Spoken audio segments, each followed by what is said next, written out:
Let it go.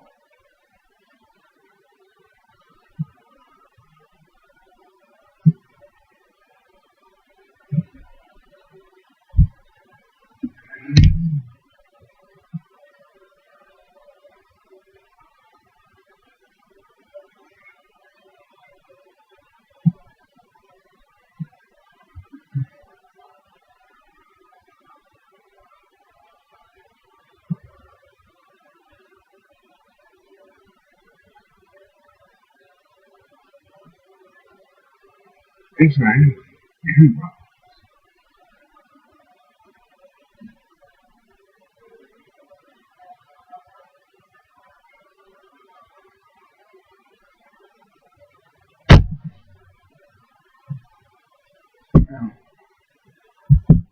Even only, what's that now? Wow.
Call the head coach of the Steelers the N-word. Has he resigned? And if he has, what is he blaming his resignation on? Anyway. His own personal shortcomings that he regrets and he's going to do some deep soul searching on. Well, I mean, that would require him to take personal responsibility, but that doesn't happen a lot among some Americans, so we'll get to that. So it's not that reason. Not that reason. Not that reason. J.R. Jackson also joins us. He's in the studio. We never tossed to you in the beginning, so I want to make sure I do that. So, all right, guys. News head. Yeah, nice age head. All right, you guys ready? Yeah. Want to get right to it? All right. No, okay, now. Now you are. Okay, good. All right. An election happened last night or yesterday in Alabama, and the results have infuriated Donald Trump, mostly because he decided to back the establishment candidate as opposed to the anti-establishment candidate, and now some are wondering whether or not it will hurt him politically. But the individual who did get elected for the Alabama Senate seat that has been vacated by Jeff Sessions is Roy Moore, and even though he is considered so-called anti-establishment, he's pretty terrible. Now, Roy Moore won against Luther Strange. That was the candidate that Donald Trump very publicly endorsed, and he did so on social media, although you won't find those tweets today because Trump has since deleted them. But let me give you the details of what occurred. Now, first, before the election, Donald Trump felt that maybe supporting Luther Strange wasn't a good idea. According to unnamed sources that spoke to the press, even before Strange's loss Even before Strange's loss on Tuesday, Trump expressed misgivings about getting behind the candidate who he deemed too low energy. Trump fretted the endorsement made him appear weak, cowed by an establishment that he'd openly rebuffed during his own campaign. Now, keep in mind that Mitch McConnell was urging Trump to back Strange, and there were others who have been part of the GOP for a while who also encouraged Trump to do so, and it might hurt him. So Trump knew it was a mistake, but one he was willing to make because Luther was loyal, and that's according to a senior White House official who did speak to the press. Now, after the election, these sources indicated that Trump was extremely upset.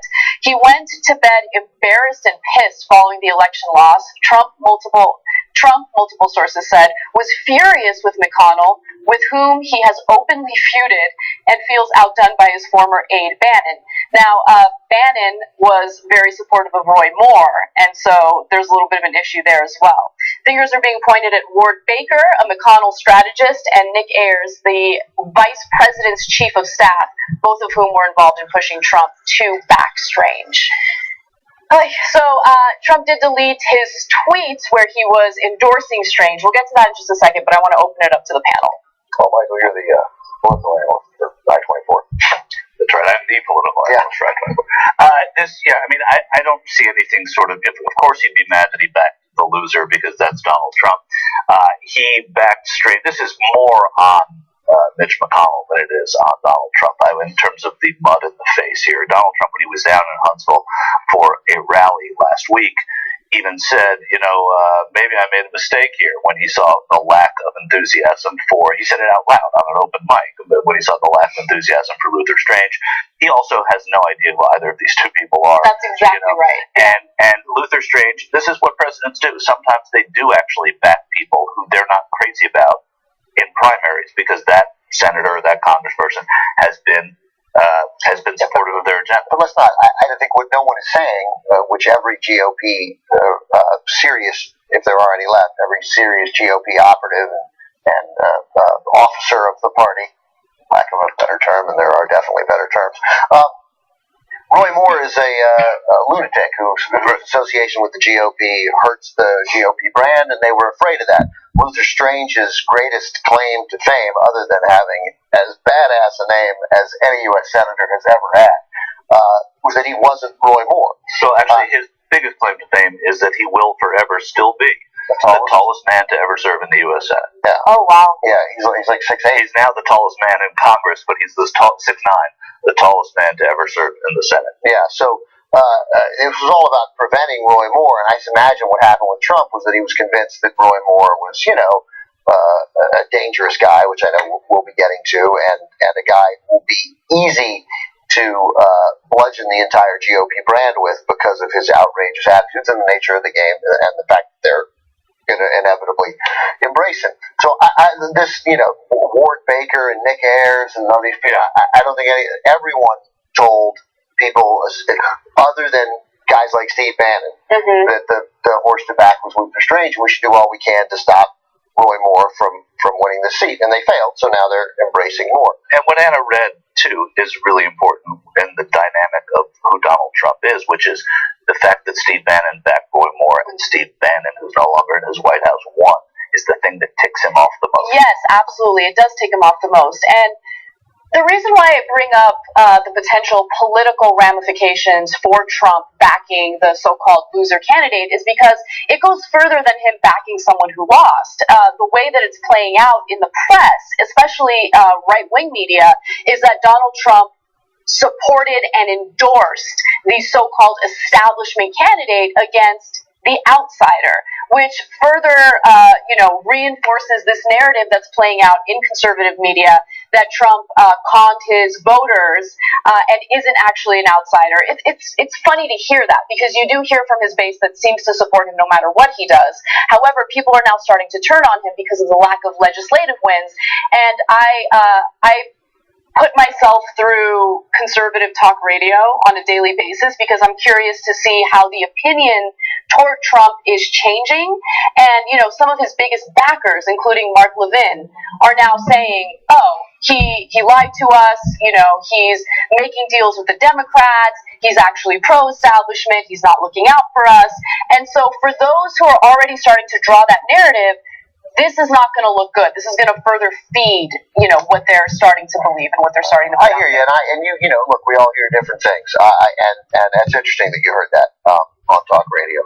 Laura Ingraham and Sean Hannity and Steve Bannon all were giving him instant cover while saying he's getting some bad advice. He's still our guy, and you see Trump embracing that narrative too. It took him you have that tweet, right? Yeah. He tweeted right after the primary win for Roy Moore. So right after the primary win for Roy Moore, Donald Trump did tweet in support of Moore. However, I do want to quickly go through his deleted tweets that endorsed Luther Strange. So let's go to graphic 4. Now, in the first tweet, he said, Alabama, get out there and vote for Luther Strange. He has proven to me that he will never let you down. Hashtag MAGA. Okay. By the way, his tweets further, prove your point, Michael, that he has no idea who these people are. Never heard of Roy Moore, which is impossible to believe if you were even remotely interested in politics in America. Or I should say, if you're remotely, it's understandable. If you're the president, it's unbelievable. I'd like us to start pronouncing MAGA differently in ways, or just like MAGA, like just something that hashtag MAGA, or a soft G like GIF, like Maja. MAGA.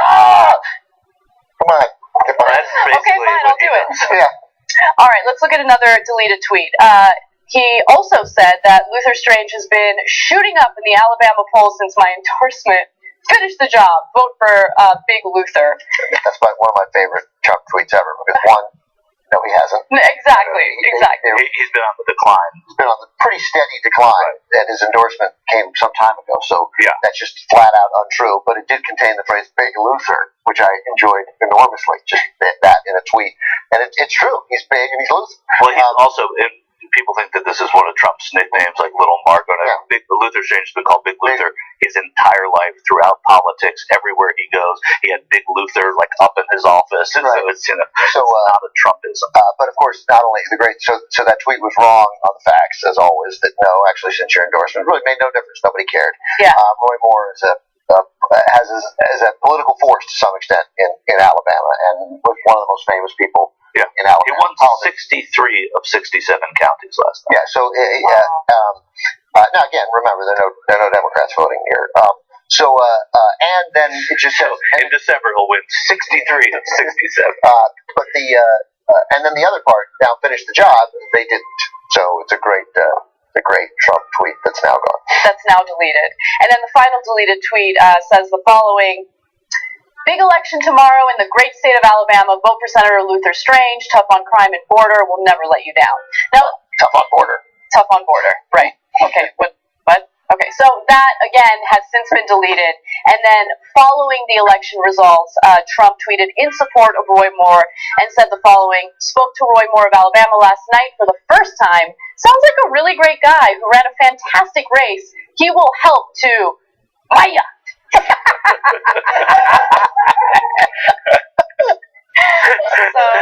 Make Japan great again. So it's a great story. I think, and Michael will speak to this with far more authority than either of us. But it was the one outcome that gives Democrats some sliver of hope. Really? That's not my read of this at all. Roy Moore is while very well known, is also enormously unpopular, and there are plenty of mainstream Republicans who hate this guy, who are trying to, have Alabama break its from the stereotype that it's a backwards, thoughtless state about a number of issues, and Roy Moore's fight for enormously unpopular, unconstitutional things, and his open defiance of the law did not sit well with a number of people in Alabama. So the thought is that and now here's the Democrat running in the race is a prosecutor, is a guy who's literally tough on crime. Yeah. Let me tell you a little. Let me take 20 seconds on Doug Jones, who I happen to know, and he's an amazing guy. He was a former U.S. attorney there in Alabama. He in the late 90s, was appointed by Clinton, so he was in the 90s there. He was appointed by Clinton. He spent the first thing he did when he became. He was a federal prosecutor before that. Yes, he was. Yeah, he'd been in Alabama, AG, and all that. But the U.S. Attorney's office was during Clinton.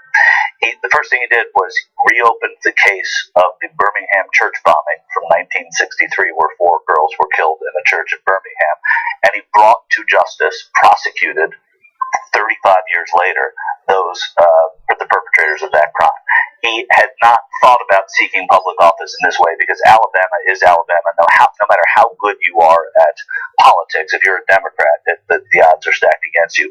What he is able to do now, because he is such a fine person, is to get a lot of constituencies to come out and vote who otherwise would not have. Had Luther Strange won, you have an independent voter who's much more likely to vote for an establishment Republican there. I hate saying establishment, just a Republican there, because they're all the same to me. I mean, Luther Strange. Roy Moore brings baggage that Luther Strange.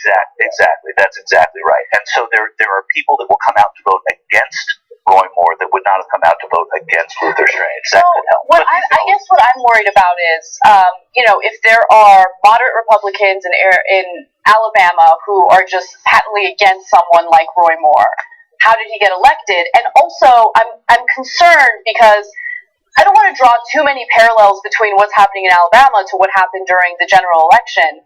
But, this is the same line of thinking that I think Democrats had, that, okay, the deplorable person just got chosen by the Republicans in the state in the primaries, and luckily the Democrat isn't insane. That's a fair fear to have, but you have to go into America is different than Alabama. Alabama is its own place, and Alabama for a Democrat there hasn't been a Democrat elected to statewide office there in 10 years. The last senator elected as a Democrat was in 1992, and now he's a Republican. And he's a conservative. Yeah, he's a conservative. Yeah. So don't things look bad for the no matter who wins? Yeah, things for Doug Jones look terrible. Okay. In fact, there was almost no chance of him winning, and now there's, a tiny sliver. I read today that a Democrat, basically in a standard race, but Roy Moore, as we're about to go through, is not a standard candidate, and Doug Jones has a particularly impressive resume, as Michael mentioned. So, but in a statewide election in Alabama, a Democrat generally gets between 16 and 17% of the white vote. And to win, you probably need 35% of the white vote. So Doug Jones would need big turnout from black voters, which he might get. Again, it's not it's an off-year election. It's in December. December 12th. These are bad dates.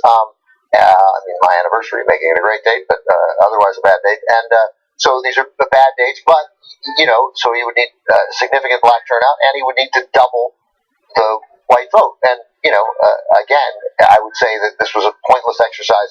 If Luther Strange had won, we wouldn't be sitting at the table talking about it. Right. So it went from a 1% chance to a 6% chance, but that's a 6 times better chance. That's exactly right. And now his work's cut out for him. And the assumption is too that getting people out to vote on December 12th will be much more difficult for both candidates than it was this time. If we can get, like we did in the election, some people from New Hampshire to come into Alabama, right? And vote, that would be great. Yeah, that would be a great plan. It worked. It did. Yeah. All right.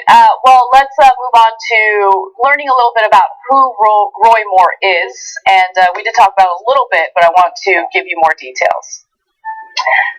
Roy Moore was the Republican candidate in the primaries to fill the Alabama Senate seat that was left vacant by Jeff Sessions.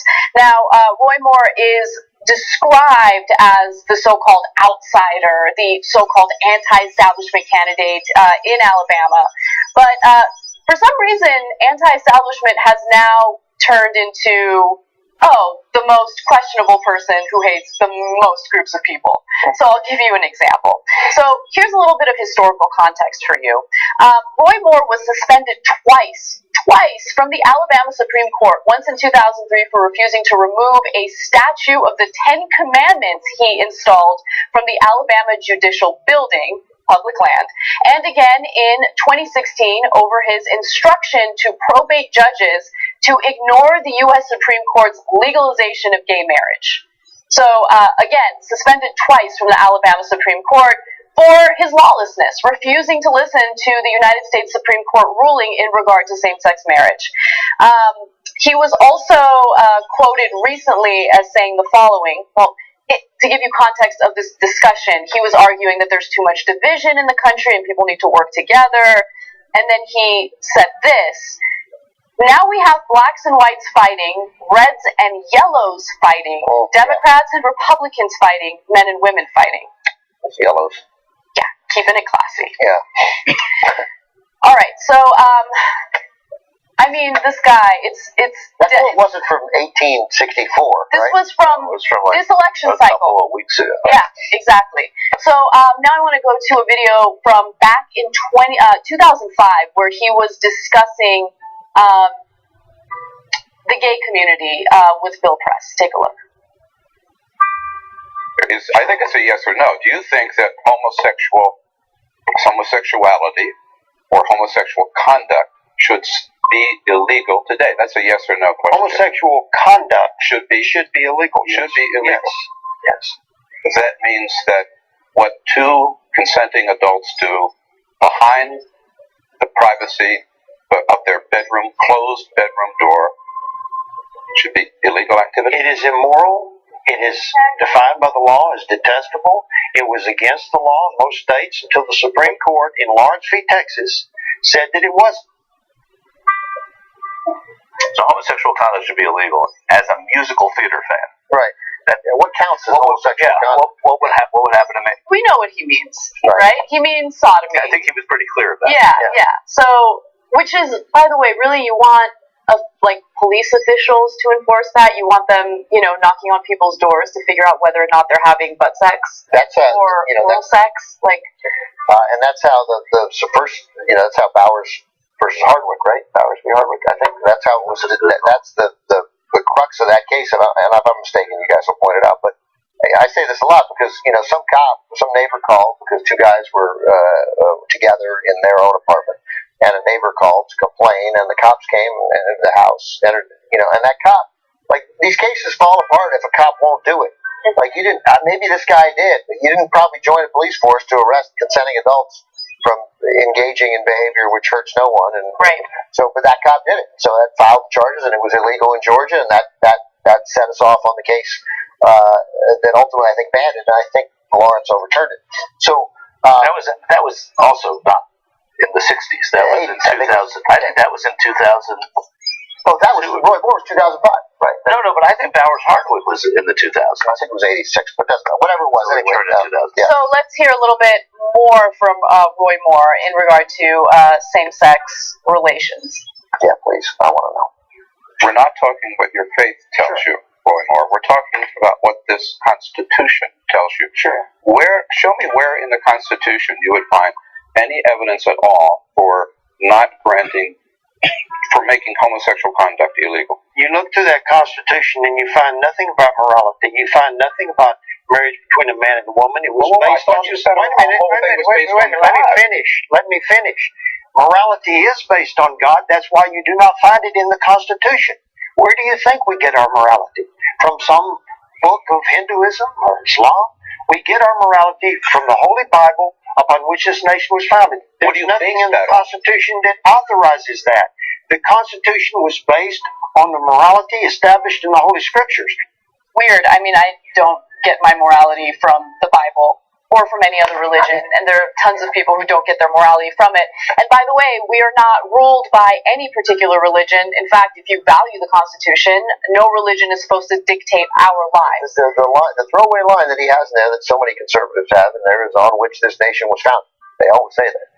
And when there is just overwhelming preponderance of the evidence is that it was not based focused on that. They literally talked about it, Right. and then chose to go in the opposite direction. They split church and state. They couldn't have been more clear. You lost that battle, Roy Moore. All you guys lost that battle, and you lost it in 1789. On Thomas Jefferson's gravestone, there were 3 different inscriptions, one of which is author of the Virginia Articles on Religious Freedom. So that's what they talked about. Like that's it. It came up. It came up. That's right. It came up in 1776 and then ratified in 1780.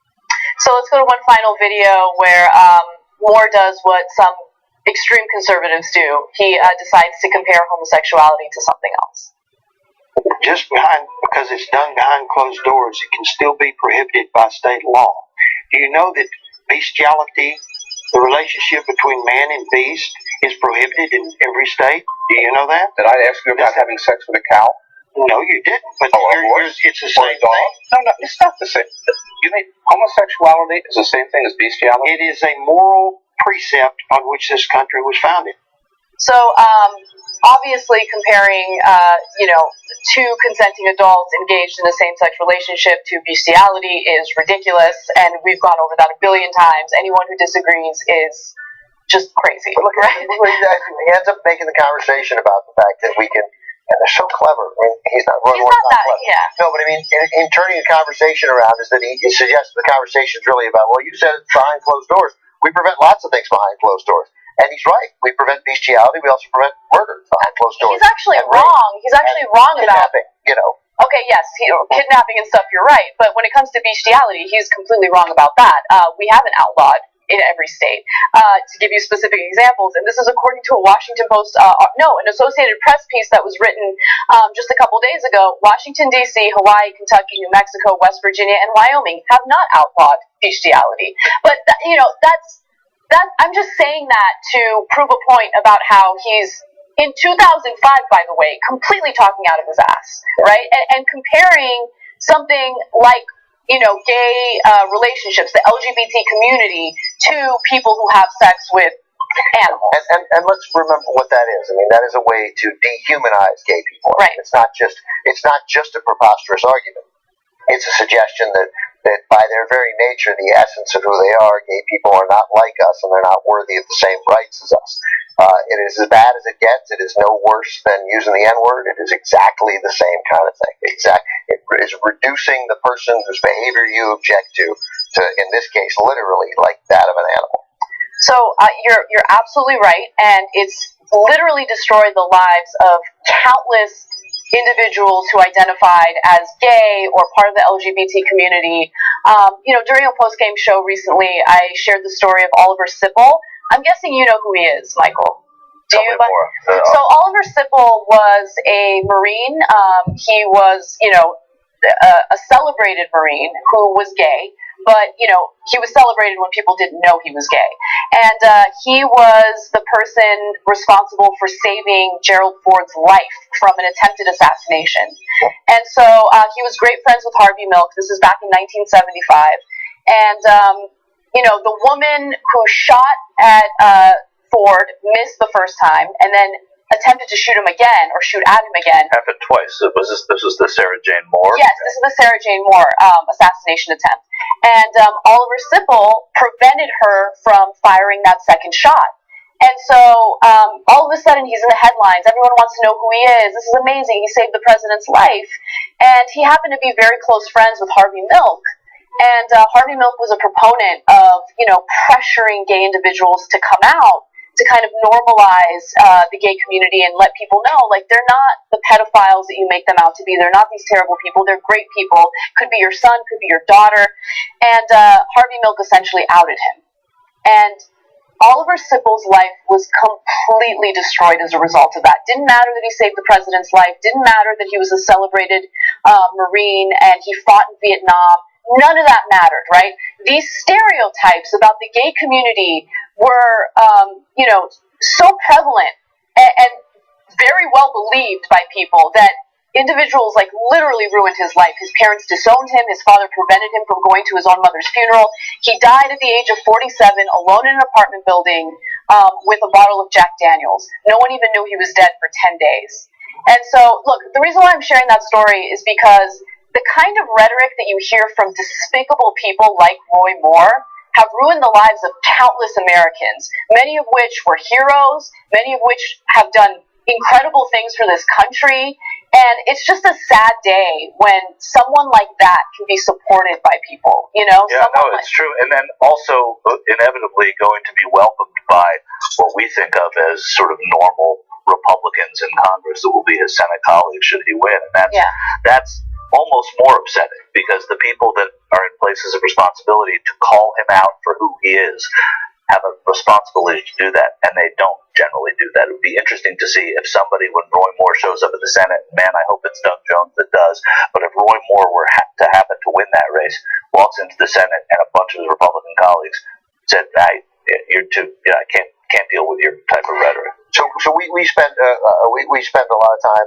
We've made fun of Jim Inhofe on the show, and there's some really horrible people in the United States Senate. But Mark Harris, who is married to Tony Kushner, writer in New York, who went to my high school. Is that right, Tony? Mark did. Tony did. Mark did. Mark's a writer. Tony's a playwright, great playwright. And Mark tweeted last night, and keep in mind, again, this is a Senate with Jim Inhofe in it, among others. Congratulations to whoever is no longer going to be America's worst senator. Which I thought was a really great tweet. Yeah. All right. Well, there's a lot more on Roy Moore. He's also blamed 9/11 on the fact that the United States it doesn't support God enough. We're not Christian enough, and maybe it was retaliation by God. All sorts of craziness. And so if you live in Alabama and you think that that type of rhetoric and that type of behavior is unacceptable, please, please, please go to the polls on December 12th and cast your vote for the right candidate. And bring a friend. Bring a friend, yes. People with you. We can't support this kind of behavior. All right, we got to take a break. Let's do that. And when we come back, an update on what Trump plans on doing when it comes to taxes, and then also his executive order on healthcare. Come right back.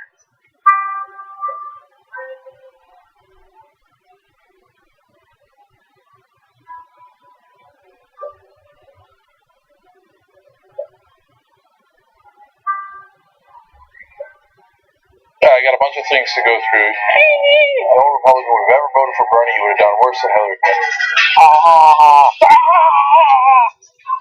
They're so miserable. All right, let me stop myself. So I say that if I ran for office, then that would be a trippy day, right?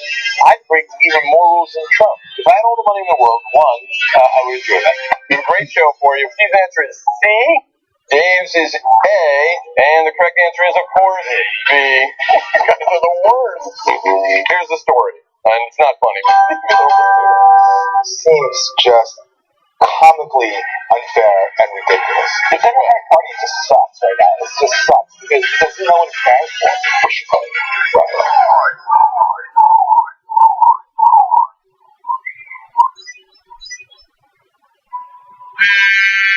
Hey, Jack, what's up? Aaron, did they change the icon for Vine? I can't find it. I'm Hassan Piker. Don't forget to follow me on Instagram at Hassan D. Piker and on Twitter at Hassan the Hun. And this has been The Breakdown.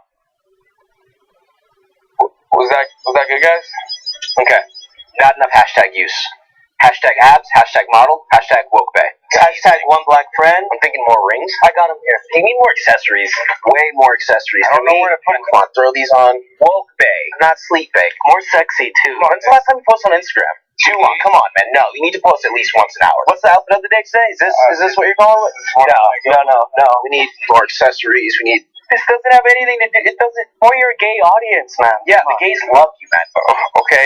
What else? What else do I need to do? You haven't appropriated a culture in a week. We have like a kimono or something. Yeah, that looks good on you, dude. Perfect. How many rings you got on? Do you have any more? I got 3 more. Yeah, can we get more rings on this? And when you're done, kiss the ring. Look at the camera.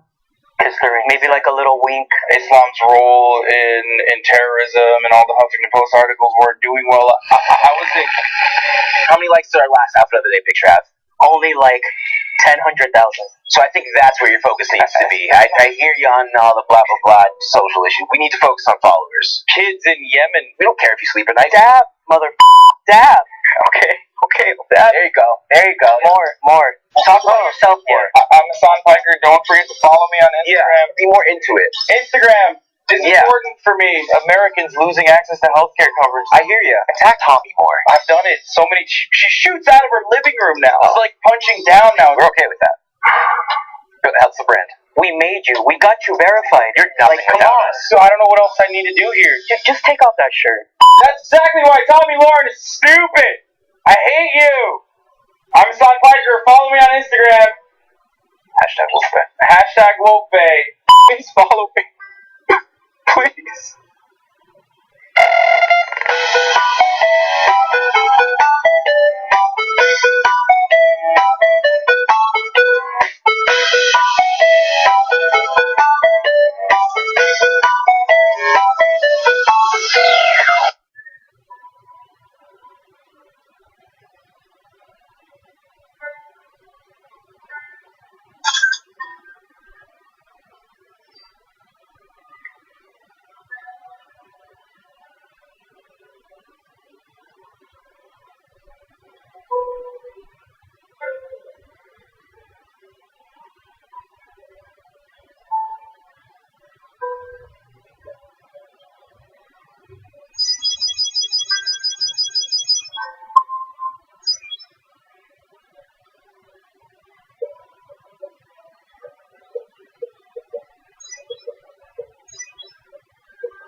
That was an unfortunate choice of music.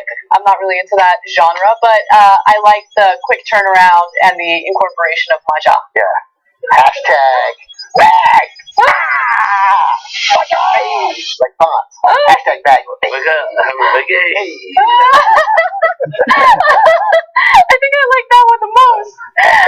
Oh my god. All right, let's go to some TYT live tweets. Jesse Holbrook says, J.R. Jackson rocking that Orioles cap. That's my team. Yeah, JR's got some serious. I have many Orioles caps. I like those cats, and JR also very he's rust color coordinated, which is nice. We find this out. I just know the Hannah too, honestly. What happened? Oh yeah, that's true. That's true. That's the kid who you show up with your new cap. School, and it's like I have many of those. Mm-hmm. Yeah, I have lots of those. I have lots of those. I have many of those hats. I had my first. As long as he's not the kid who always says, "Are you a fan of that team?" You can't wear that hat unless you're a fan of the team. Get out of here, Lisa. I have a Yankee hat. I like to. You know why I like to wear my Yankee hat? Because it's a cool hat. It's an iconic hat. I don't like that word, but that Yankee hat is, and I like to wear it. And I hate the Yankees. That's fine. I'm the guy who says you should wear the hat of the team, unless you're like in the city and you bought it there. That's not your team. But that's a bygone era of cap wearing. All right. Finally, Gabby. Talking about that. Yeah, I really seem to have legs. You know what it is? It's an old era. Yeah, that's right. Yeah. Gabby tweets, Trump went to bed embarrassed and pissed. Oh well, now he knows how we've all been feeling when we go to bed since November 8th. Yeah, I like that line. You that he goes to bed embarrassed and pissed. Yeah. Well, about this? Yeah. There's so many things you should go to bed embarrassed about, and this is the thing he picks. And truthfully, when the book is written and all is said and done with Donald Trump, Luther Strange will be the least of his foibles. That's right.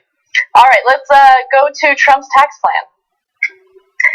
The GOP has rolled out their blueprint for the tax plan, and several media organizations, including the Associated Press and New York Times, have gotten their hands on it. Now, before we get into the details that we do know, let me just be clear about the fact that there are many details that we don't know. For instance, with these massive tax cuts, how does the GOP intend to make up for that lost revenue? Essentially, who ends up paying? That's unclear, and essentially they're saying well, I mean, we're just going to let, the tax people figure this out. And it's a little crazy. But just to give you an idea, those who earn the least, who pay about 10% in federal taxes, would end up paying 12% under this plan. So taxes actually do increase for the lowest earners. Now, let me give you some more details. The plan would collapse the number of individual tax brackets from 7 to 3, with rates of 12%, 25%, and 35%. So again, those on the lower end of these tax brackets, those who pay 10% in federal taxes, would end up paying 12%. But the GOP is saying, well, I mean, we're going to increase the amount that people can deduct, so that'll make up for it. The standard deduction would nearly double to $12,000 for individuals and $24,000 for married couples. Doing so is designed to increase the number of people who end up in a 0% bracket. Personal exemptions are being eliminated and consolidated into the bigger standard deduction. Also calls for an increase in the size of the child tax credit and provides a $500 credit to help people who care for those who aren't their dependents. So people who aren't their children, for instance. So there's more. There's a lot more. But what is your take on this, guys? Well, I mean, first of all, simplifying the tax code, having 7 brackets and dropping it down to 3, that's not a significant. That doesn't make it simpler. I mean, it gives them the right to cut more taxes for more people. That's all. I mean, it doesn't matter what the other brackets are. You figure out one you're in. There could be 38. You just find the one you're in, and that's that. Yeah. So they're pretending that and they're going to drive home the simplicity of it. But the fact is, the tax code is not going to get simpler, and it will still be. The richest people will still end up paying far less. And I suspect on the deductions, they're probably right. That raising it from 10 to 12 for those at the very bottom won't do anything because they're going to zero out anyway, and they're claiming that more people will be in the 0% tax bracket. I'm dubious of anything they claim, but raising the standard deduction is significant. But merely presenting a tax plan where you raise the lowest rate and lower the top rate in a country with scandalous income inequality, it just seems like as puzzling a decision as a major political party could make. But of course, it's the decision that we knew they'd make. Right, and also keep in mind that whenever there is a Democrat in office, for instance, when Obama was in office, there was a lot of emphasis on the debt, right? What are we doing about the debt? What are we doing about the deficit? And they claim they're fiscal conservatives, but in reality, I mean, you have Tom Price using private jets for, travel to places where he has private property. And, no problem, wasting taxpayer money on stuff like that. And then at the same time, they're pushing for a huge loss in revenue. Now, this story just broke, so analysis hasn't been done yet to kind of figure out exactly how much the U.S. would lose in revenue. But I'm sure it's going to be significant, especially considering the fact that they also want to do away with the estate tax.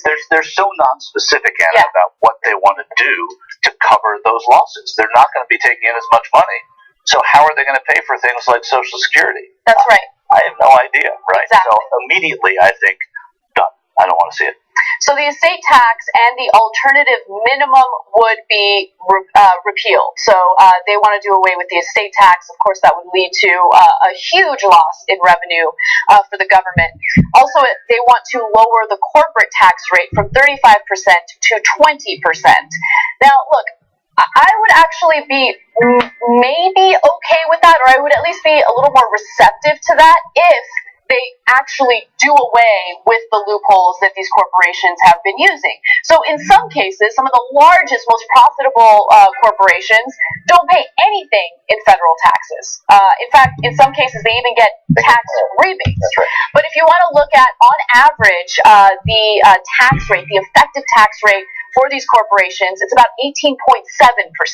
And it's because of these loopholes, it's because of these deductions that they can use. And so if you do away with the deductions and you make these corporations pay 20%, then we're having a conversation. And they're just going to keep lying, and that's the key, is to catch them. First of all, there are no details here. There's nothing for anyone to run.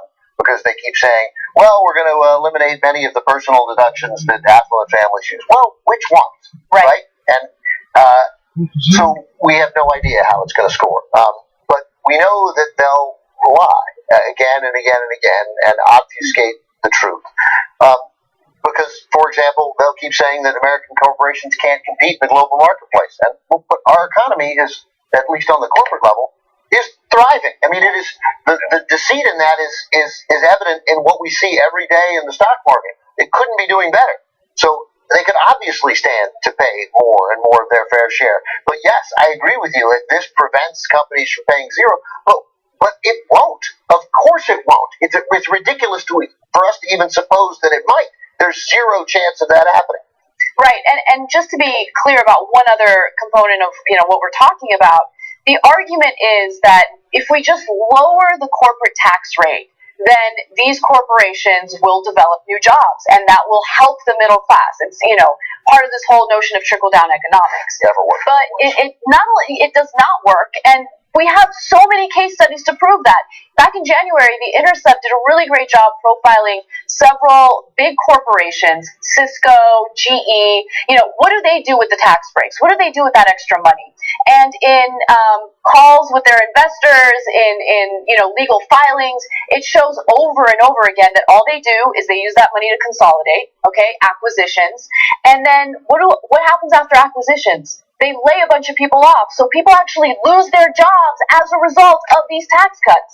So it's just absurd. The best case study for it is the 80s. Mm-hmm. I mean, that's the case study that you need to cite, which is that they did enact these sorts of things. It didn't work, and we were paying for it well into the 90s. So it's, and probably still today. I'm not an economist, obviously, but for them to go back to this, and, I know that Trump has an appeal to people who like things simplified, and that was kind of the way he ran, and that's about as nice a way as I can say that. This will look simpler to people. It will look simpler to somebody who says, oh, I'm paying X percent when I was paying X percent before.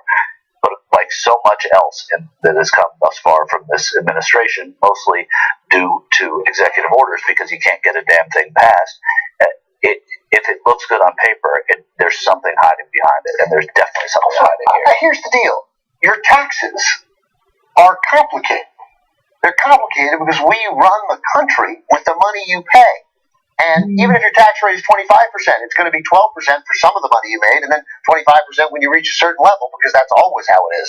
So it's complicated. Your taxes are complicated. You might have some money invested. If you don't have any money invested and you just make a salary, your taxes already are simpler. You fill out a 1040-EZ, the words easy are right there in it, right?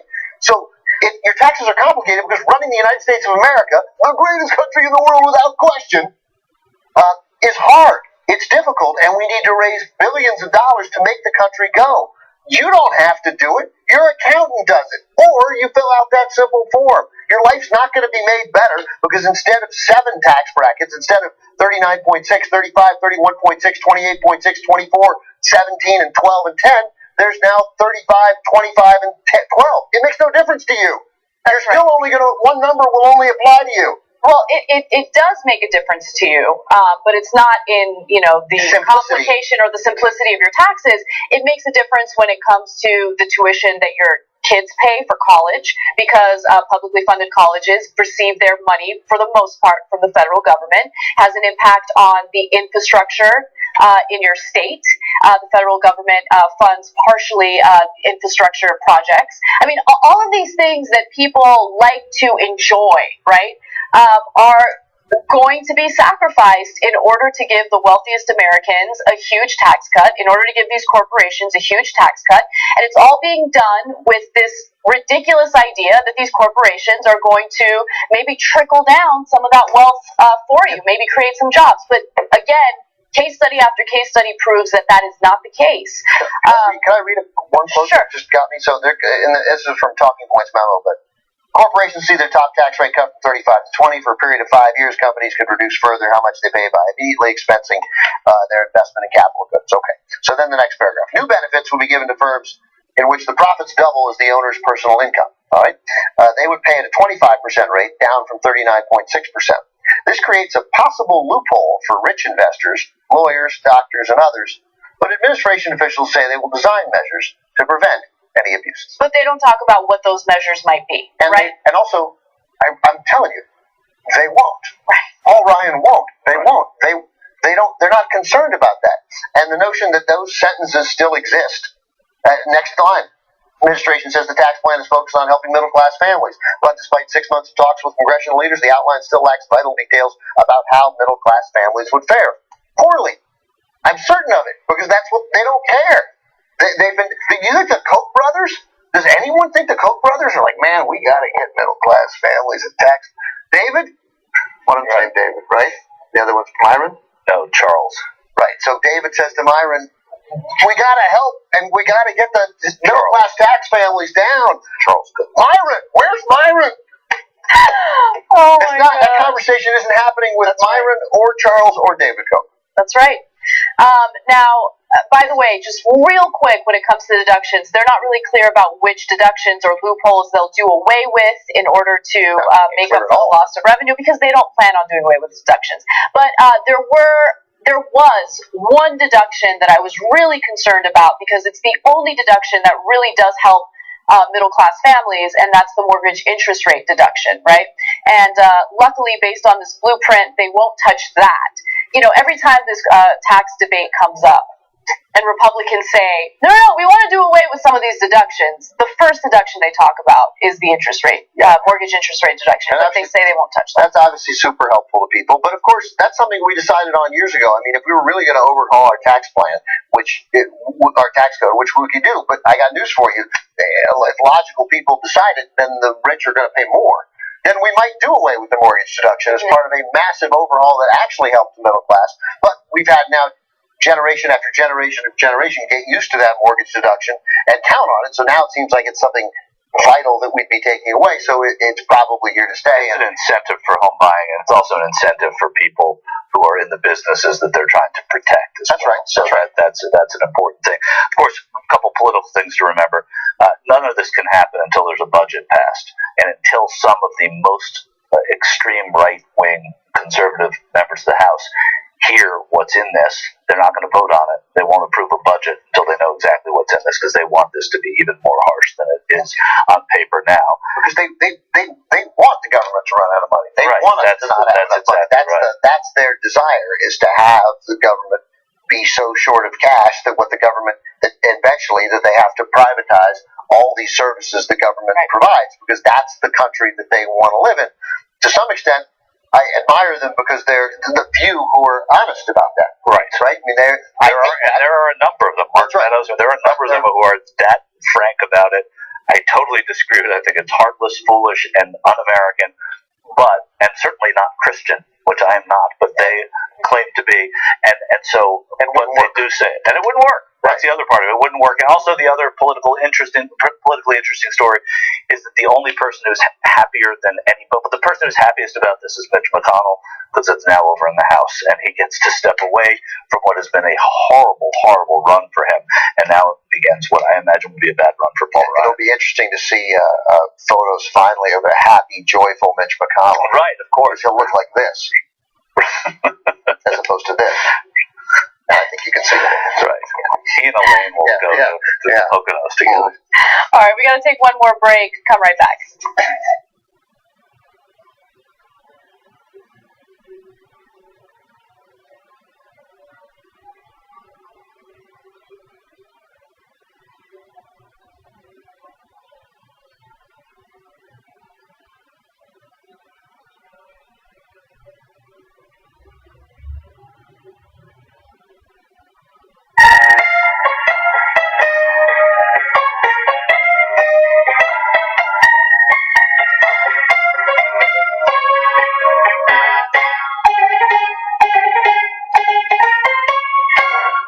TYT Army being so strong, usually they help us run our show. Now they're going to help us run the country. It's time that we reclaim democracy for the people. We had a huge victory for Wolfpack. When Lincoln said this is a country by, of, and for, he said of the people, not of corporations. Our representatives don't represent us. Whoa! Democracy! United! We are! We are! Too strong! Stop. There's thousands of volunteers, and you can be among them.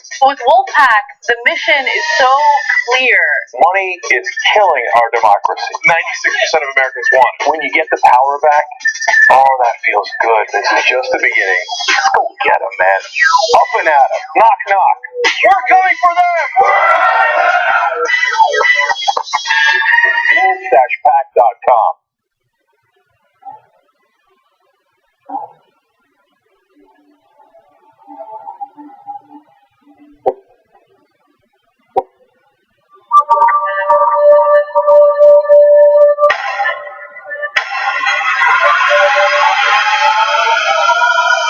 Favorite thing you have in common with your daughter? I was going to say sex, but I can't relate that.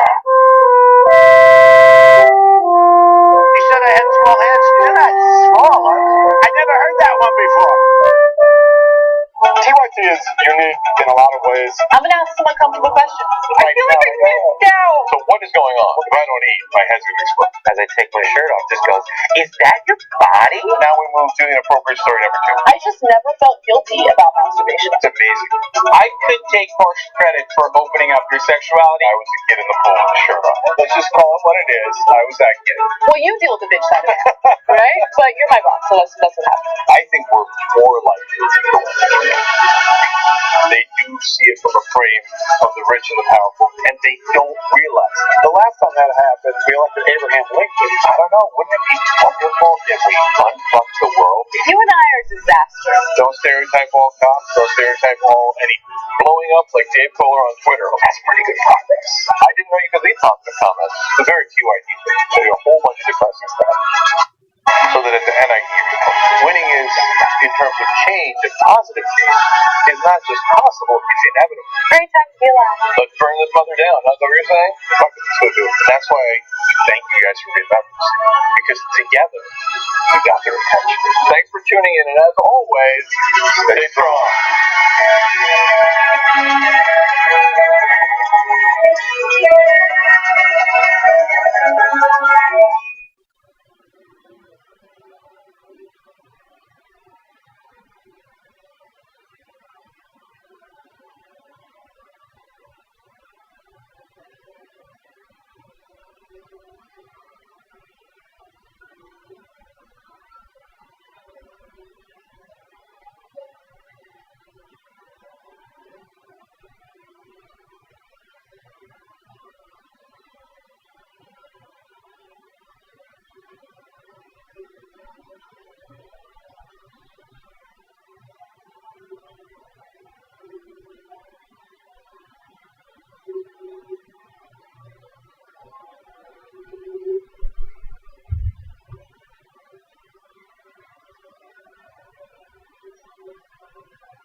Welcome back, everyone. Anna, Ben, and Michael with you. A few TYT lives before we get to the next story. Matthew Reed tweets in and says, simplifying the tax code just means that they are giving the richest people a tax cut, which of course is true. Matthew Reed also tweets that there is no such thing as trickle-down economics. Money tends to flow toward the people that own capital, the richest people. That's right. You got to defy the structure of economics to make sure that money gets to the people who need it most and don't have it. That's redistribution of wealth. That requires government to do that. That's what it is. That's part of capitalism. I'm not saying we abandoned capitalism to do that, but you left to the market. The market won't do it. It won't do it. It never will. Yeah. All right. Let's move on to the next story. Senate Republicans failed to pass a repeal effort or replacement for the Affordable Care Act with a simple majority, and Trump claims that they are going to try their hand at this again next year, and that they essentially have enough votes to make it happen, although we all know that's not the case. I mean, they couldn't even pass it with a simple majority. Now, speaking to the press, Trump said that he will take matters into his own hands when it comes to one particular issue in regard to health care. He wants to allow people to buy health insurance across state lines. Take a listen. I am considering an executive order on associations, and that will take care of a tremendous number of people with regard to health care. And I'll probably be signing a very major executive order where people can go out, cross state lines, do lots of things, and buy their own health care. And that will be probably signed next week. It's being finished now. Okay, the rest of his quote was, it's going to cover a lot of territory and a lot of people, millions of people. I'll probably be signing a very major executive order. Right. That will allow people across state lines to do a lot of things. But I mean, I'll probably do a lot of things. What kind of president says I'll probably do anything? What kind of president says do a lot of things? I'll probably be signing a very... Well, then just sign it. You're the executive. Order it, chum. I'll probably be signing... the very... Probably signing. It's not just a major order. It's a very major order. Okay. It's very major. So let's talk a little bit about the ramifications of this executive order, if it's found to be an executive order that could even be put into effect, because there's a big question mark in regard to whether the federal government can get involved in the regulations that states have for insurance companies. Now, as you guys know, regulations vary state by state. Some of the red states have way less regulations when it comes to private insurance. Some of the blue states have stricter regulations. And so when you create a system where people can buy insurance across state lines, what do you think insurance companies are going to do? What do you think they're going to do? They're going to go to states where there are the least regulations, and it's going to be a race to the bottom. Less regulations mean you, as the consumer, the individual buying the insurance, gets screwed over. And so that's one of the reasons why you're not allowed to buy insurance across state lines. It gives states more of a say in regard to how the healthcare in that state is run. Yeah, I mean, again, I don't, because it'll allow the companies to set up shop in those other states. I mean, that's what I'm not quite following. If it just merely gives people more choice on the surface, it seems. On the surface, it seems great. But because they're doing it, I'm sure it isn't. Right. I mean, that's a joke, but it isn't. Also, it's so at odds with the legislation that it's just tried to pass. Right. And the reason he says we're going to pass something next year, we're going to pass it, the rules change next year. The reason they're hurrying it for Saturday is because you're going to need 60 senators after Saturday. He's not going to have 60 senators. They're not going to be Democrats. They're just going to come all of a sudden flocking to Graham Cassidy after this is done. This is at odds with what that bill is. It's so haphazard the way this government's being run. And that's, so even when he says, I made light of it, but you're going to cross state lines to buy insurance, do a lot of other things. Who knows what those are? Yeah, what is other things? He clearly doesn't, right? Well, he wasn't even really... Okay, so here's the thing about Trump when it comes to this whole healthcare debate. He's been bullying GOP senators who refuse to vote in favor of it because they're actually, shockingly concerned about their constituents and what their constituents want. But at the same time, Trump is not involved in any of these discussions at all. And what I mean by that is, he doesn't even know what these proposals include. He doesn't know how it works. All he wants is a legislative win. I want a legislative win. He hasn't poured over studies over how it would impact consumers or how it might negatively have an impact on Americans who need insurance. Doesn't care about any of that, right? Doesn't know, doesn't care, isn't interested. He's too busy tweeting at 5 a.m. after watching whatever cable news show he's watching. And that's the thing. He is playing with people's lives, right? And simultaneously bullying lawmakers who have at least some knowledge of what they're voting on. There's 48 Democratic senators and a handful of Republican senators who would, I presume, be interested in fixing Obamacare and bolstering it in the places that it needs to bolster. Listen, Lamar Alexander and Patty Murray were working on it right up till the end when Patty Murray said, well, they're bringing Graham Cassidy. We don't need to work on this. Again, in this Politico article, There's just a great line that is worth reading. May I read it? Sure. So after it, I'll maybe signing a very major probably. Trump claimed that then he said, talking about Graham Cassidy, the 52-member caucus has until Saturday to pass a bill with just 50 votes, but Senate Majority Leader McConnell pulled the vote because the last-ditch legislation lacks enough support. Here's what Trump said today. Trump claimed, however, the Republicans do have the necessary votes. Though he later said, so they do have it. Though he later said, we're only one off, maybe two. Then he repeatedly insisted that a Republican senator, likely referring to Senator Thad Cochran, who's recovering from urological surgery at home in Mississippi, is a yes but can't vote because he's in the hospital. I can't take him out of the hospital, Trump noted. A spokesman for Senator Cochran said the senator is not in the hospital. I mean, it's just like that. It's just madness and lunacy and gibberish. And by the way, and all this effort then to repeal the Affordable Care Act has undermined the way the Affordable Care Act works. Right. I mean, that was a big fear of a lot of these senators. Right, and so that now the Affordable Care Act is in worse shape than it's ever been, and thanks to them, they're not going to try to fix it. We have Trump now saying he'll sign an executive order where it remains unclear whether he'll be able legally that'll have any effect at all.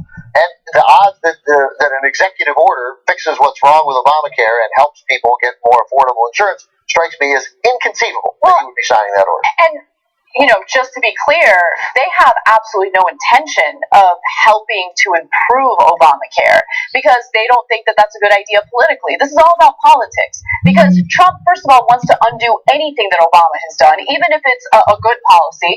And we all acknowledge that the Affordable Care Act needs to be improved. There are definitely flaws, but it was supposed to be a foundation in which we improve on. Republicans have a great opportunity to do just that, to actually be leaders, to put politics aside and say, hey, you know what, let's do something to help these increasing premiums. Maybe some cost controls, but they're not really interested. They want to see it fail. But we know from reporting that what some Republicans are hoping happens is that they just wait. Trump said today that Republicans will be out votes both January, February, and March. To do that, they would have to pass another continuing resolution, right? And they have to decide if they want to do it on health care and not the budget, because you can only do one unless they combine it. Unless they combine it, which was super tricky to combine them. Almost impossible. So the likelihood that they'll be able to do it in January, February, or March with only 50 votes is unlikely. But we know from reporting that what they're hoping for is that sometime next year, when they maybe can do it with 50 votes again, if that's the way they decide to go, that by then the Affordable Care Act will be so significantly weakened that there'll be less groundswell against repealing it and more an effort. So they want, again, what we've known they wanted, but what we've now seen widely reported, they want people's health care plan to fail. Yeah. So that they can repeal the thing that has Barack Obama's name on it. That's madness. That's insanity. By then, we're also going to be dealing with Robert Mueller and what he has to say. We're dealing with Robert Mueller and the likelihood that some of these Republicans then, the closer we get to a midterm election in 2018, that they then want to get involved and be in charge of repealing it. And I think that what Paul Ryan had said apparently at one point to Mitch McConnell was, "Hey man, whatever you pass, we'll pass." Right?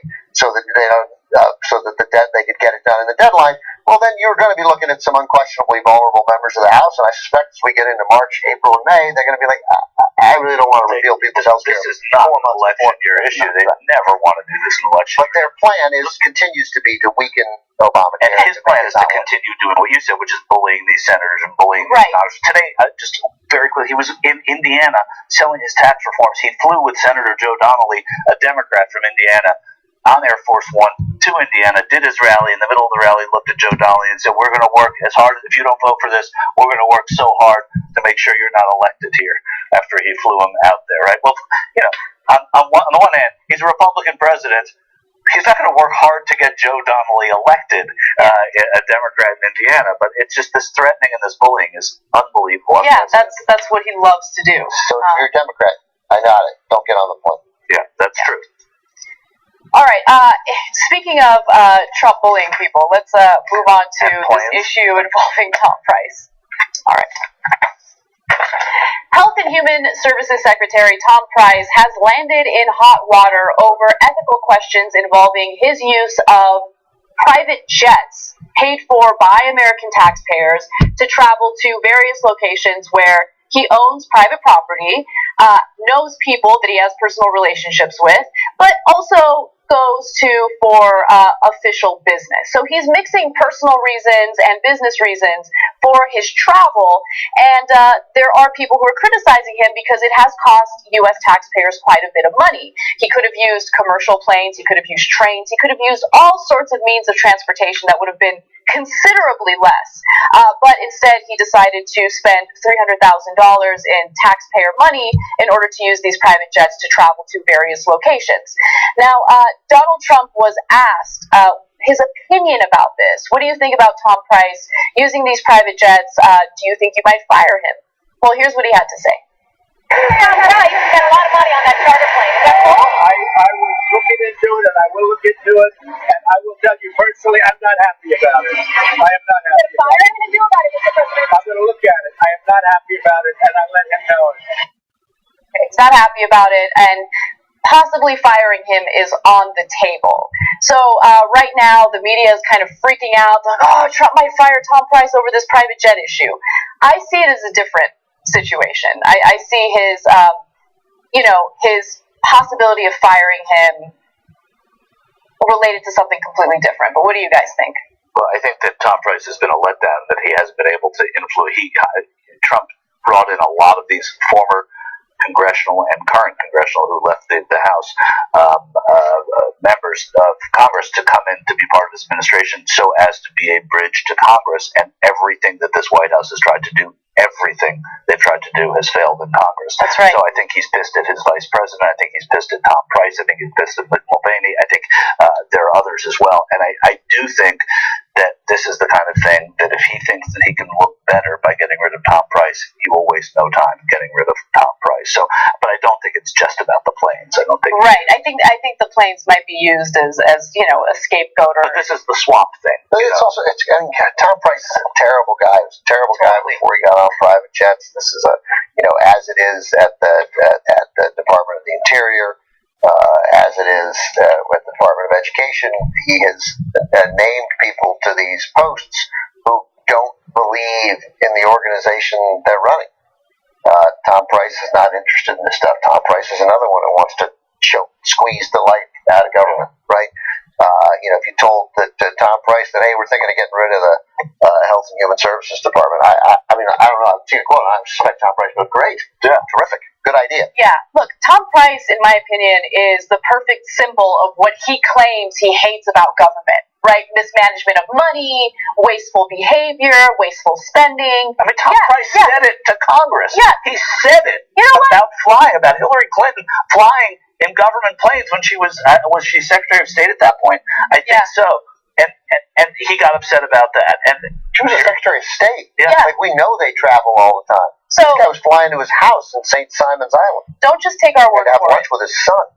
Yeah, don't take our word for it, though, because we have that video for you. Yeah. Let's go to video 5. Tom Price in 2009 complaining about government officials using private jets. At the worst time in modern history in our economy, Congress decides to spend $550 million on private jets for themselves. This is just another example of fiscal irresponsibility run amok in Congress right now. And Joe acts like they don't have any planes right now. They got 24 of them right now. No need for 4 more. My goodness gracious, especially in this time of fiscal crisis that we have. What we need to be doing is cutting it to zero. I hope that the Congress will come back and do that when we get back there in September. My bad. It was Nancy Pelosi, I guess, when she was Speaker, not Secretary Clinton. So, but the point was clear. Right, and also keep in mind that yes, there have been other government officials who have used private jets for travel, and that might upset American citizens or taxpayers. But he takes that issue and essentially puts it on steroids because, again, he has used these jets for what he calls official business. But in reality, he keeps traveling to places where he has his private property. He visits friends and family members in these states. And so he's mixing business with pleasure. And the official business that he's talking about is speeches to pharmaceutical companies. So just keep all of that in mind. Now, I want to get to what I think. And there were alternatives. You fly through. I got news for you. I fly to Atlanta all the time. You take a Delta flight to Atlanta, and you catch a connection. It's doable. If you're in Washington, you can be in Philadelphia in a car in a couple of hours. Yeah. I mean, Price's people said they'd taken so many very lengthy car rides of over 5 hours. I'd love to see those cataloged. I'd love to know when he did that. He's the Secretary of Health and Human Services. He is going to speak to pharmaceutical groups. He's going to speak to insurers. He's going to do that. Now, that said, spending 5 hours in a car with Tom Price sounds pretty much. Well, his poor son had to have lunch with the guy. All right, now just real quick, I wanted to get to what I think this is all about, and it's to your point, Michael, about how Trump is frustrated with the lack of legislative wins. Trump has threatened Tom Price's job before. He did it in a joking manner, but I think it's relevant to this conversation. Now, if you can recall, Trump gave a speech to the Boy Scouts. That was a controversial speech, to say the least. But during that speech, he talked about the repeal efforts for the Affordable Care Act, and he pointed a finger at Tom Price specifically. Let's take a look. By the way, you going to get the votes? He better get them. He better get them. Oh, he better. Otherwise, they'll say, Tom, you're fired. I'll get somebody.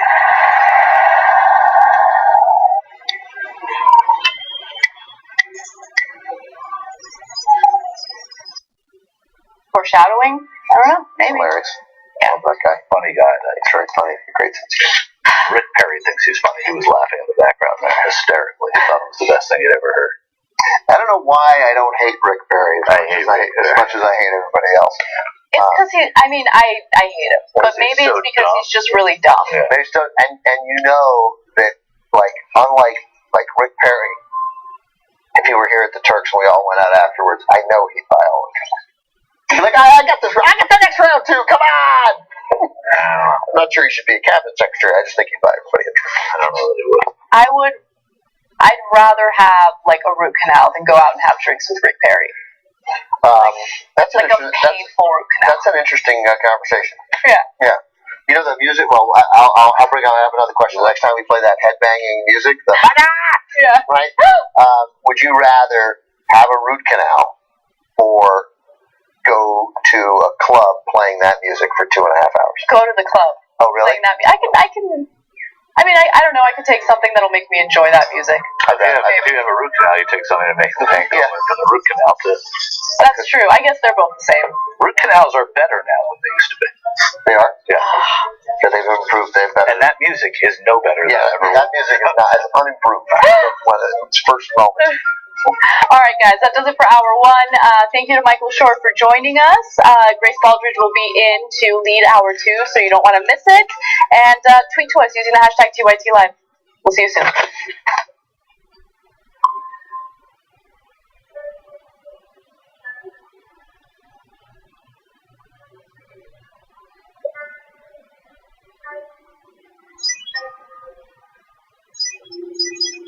Now, you guys are going to think, especially my early behind-the-scenes footage, I already went and looked at the comments in the member section, because, he's high, he's drunk. I swear to you I'm not. Well, I just tell you if I am. Yeah. Right?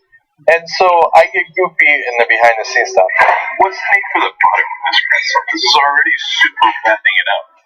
You don't need to put butter on this thing. Why'd they make me do it, Vince? Why'd they make me do it? I'm just saying that, this is known as the rear end guy. There's no way that every person he knows doesn't call him the rear end guy. I want you guys to see if you could see the lightning bugs. Whoa. Light them up. Light them up. I will now watch your pleasure. Bitsy, this is my cat. You know what his name is? Kiki Cat. Imagine him, isn't it? Hey, Kiki Cat. Kiki Cat.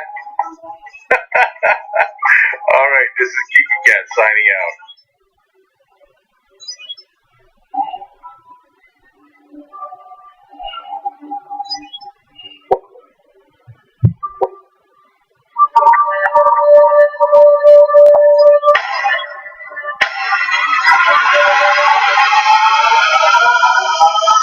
Easy for me. I started off in Brooklyn. My father gave me a small loan of $1 million. All my life, I was told no. You said I had small hands. Small, huh? I never heard that one before.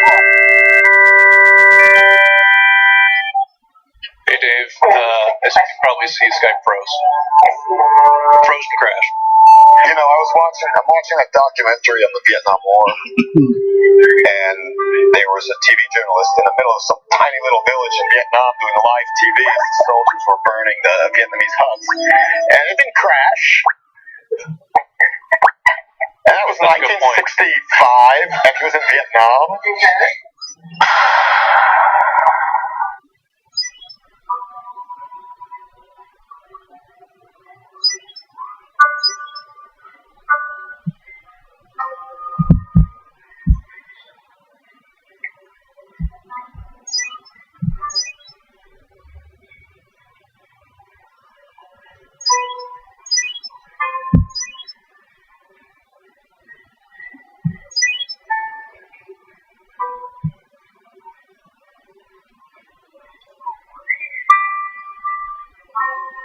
Oh.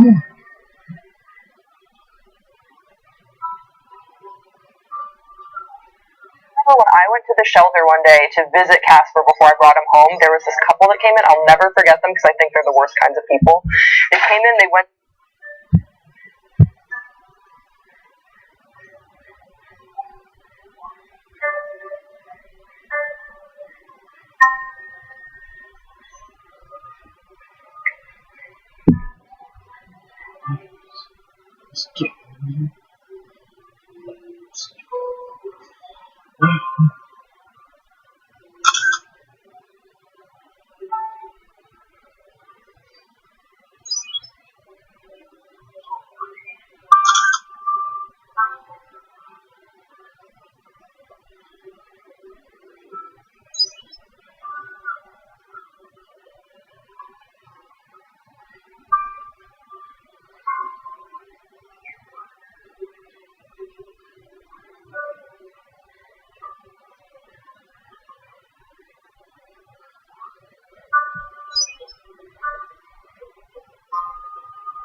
Hey everybody, welcome back to the Young Turks. Grace Baldridge joins us. Grace hasn't been on the show in like forever. Yeah, I was in Alaska. Yeah. It's good to be back. Some pretty big things happened in Alaska. Do you want to talk about it on the post-game show today? Sure. I think it's going to be an engaging conversation. Oh. I can't crack that code. Impossible. It's just all up here, Ben. All up here. All right, I want to read some TYT lives, and then Grace, you're going to take it away. Cool. So lots of responses in regard to Trump's, executive order on healthcare. And Ashley B says, could he be any more vague in his statements? Probably. I Am Sock says, pre-announcement announcements for something that I may decide to do at a later date that does things. Paraphrasing what Trump said. Art Murray says, Trump doesn't know any of that stuff. He just says things that he thinks will get good ratings on cable news. Totally. And then Sean Vidette says, tax system is complicated because of giant corporations lobbying for loopholes and will be as long as elections are funded by them. Excellent point. That's completely true. Part of the reason why they're complicated. All right. Okay, so second hour. The Trump administration let me take that back. I've been away for a month. Sorry, everyone. The Trump administration has denied to waive restrictions that would help get fuel and supplies that Puerto Rico needs following Hurricane Maria. Now, this restriction is almost 100 years old. Let me tell you more about it. The Jones Act limits shipping between coasts to U.S. flagged vessels. However, in the wake of brutal storms, the government has occasionally issued temporary waivers to allow the use of cheaper, tax-free, or more readily available foreign flagged ships. The Department of Homeland Security, which waived the act after Hurricanes Harvey and Irma, did not agree an exemption would help this time. Now, Gregory Moore, a spokesman for Customs and Border Protection and Office of Homeland Security, said in a statement that an assessment by the agency showed there was sufficient capacity of U.S. flag vessels to move commodities to Puerto Rico, saying the limitation is going to be port capacity to offload and transit, not vessel availability. Now, Senator John McCain has been an adamant opponent to the Jones Act. He went on to say it is unacceptable to force the people of Puerto Rico to pay at least twice as much for food, clean drinking water, supplies, and infrastructure due to Jones Act requirements as they work to recover from this disaster. Now, when I was reading about this, I thought it would be sort of a cut and dry issue, sort of how could you oppose this? But there are some staunch opponents to waiving these restrictions, and what they are saying is that FEMA is citing a land-based approach to long-term recovery, and they need fuel distribution. There was something that came out on CBS just before this. JR tracked me down, where there is a guy